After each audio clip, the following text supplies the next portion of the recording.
لفظ توحید کے لغوی معنی ہیں ایک بنانا اور یکجا کر دینا۔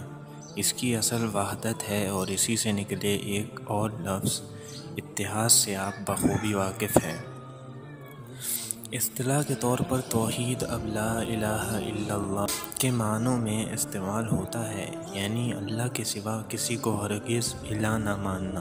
قرآن کریم میں لفظ توحید تو استعمال نہیں ہوا، لیکن اللہ تعالیٰ کے لیے واحد اور احد کے نام آنے کی بنا پر اور اس موضوع پر قرآن مجید کی بکثرت تفصیلات اور باتکرار تعلیمات کے لیے بطور ایک عنوان کہ یہ اصطلاح اختیار کی گئی ہے۔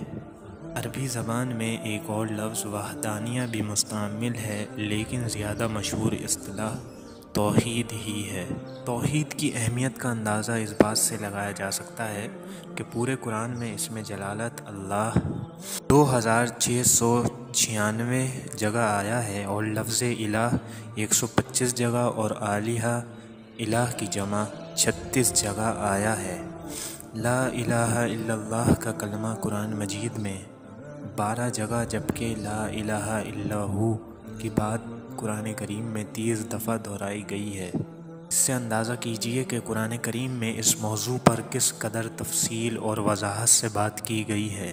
قرآن کریم میں یہ بات متعدد بار اور مختلف طریقوں اور مختلف صورتوں میں باتکرار بیان کی گئی ہے کہ تمام نبیوں اور رسولوں کی تعلیم میں توحید ہی سرفہرست تھی۔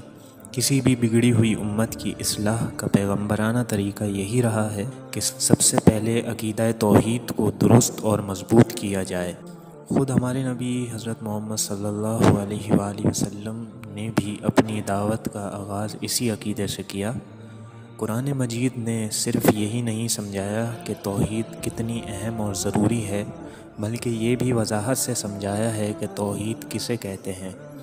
یہ مضمون کتاب و سنت میں اس تفصیل سے بیان ہوا ہے کہ صرف اسی موضوع پر مستقل تالیفات موجود ہیں۔ توحید کے تقاضے۔ توحید کی مندرجہ بالا اہمیت کو ذہن میں رکھ کر ایک دفعہ پھر پڑھیے لا الہ الا اللہ اور اس کے معنی پر غور کیجئے تو عقیدہ توحید کا مطلب اور اس کے تقاضے کچھ یوں سامنے آتے ہیں۔ نمبر 1، اللہ تعالیٰ پر اس کی تمام صفات کے ساتھ ایمان لانا اور اس کی کسی ایک صفت میں بھی کسی دوسرے کو شریک نہ ٹھہرانا۔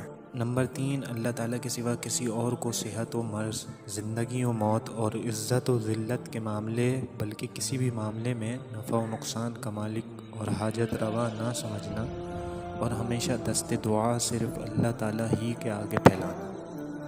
نمبر 4، اللہ جل شانہ ہی کو اپنی ساری محبت اور عقیدت کا مرکز بنانا۔ اللہ تعالیٰ ہم سب کو توحید کے اصل معنی اور اس عظیم عقیدے کو صحیح طرح سے سمجھنے کی توفیق عطا فرمائے۔ آمین۔